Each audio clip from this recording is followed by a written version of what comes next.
Deyir ki, müəllim şagirdlərdə mətndəki əsas fikri müəyyənləşdirməyi, həmin fikri əsaslandırmağı və bu mövzu ilə bağlı qısa yazılı nəticə formalaşdırmağı tapşırır. Müəllim deyir, bu tapşırığı verərkən hansı inteqrasiyanı reallaşdırmış olur? Baxın, biz demişdik ki, eyni bir fənnin daxilində, yəni Azərbaycan dili fənninin daxilində müəllim burada birinci nəyi tələb edir?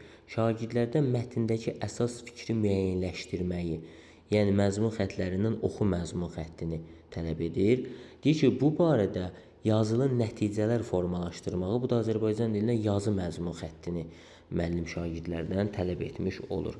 Eyni bir fənn daxilində müxtəlif məzmun xəttlərini və yaxud da müxtəlif mövzuların bir-biri ilə əlaqələndirilməsi nə idi? Bu fəndaxili inteqrasiya adlanırdı.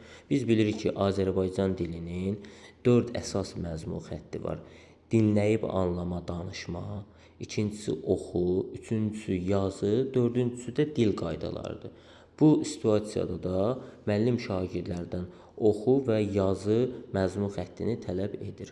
Ona görə də doğru cavabımız fəndaxili inteqrasiya, yəni D variantı.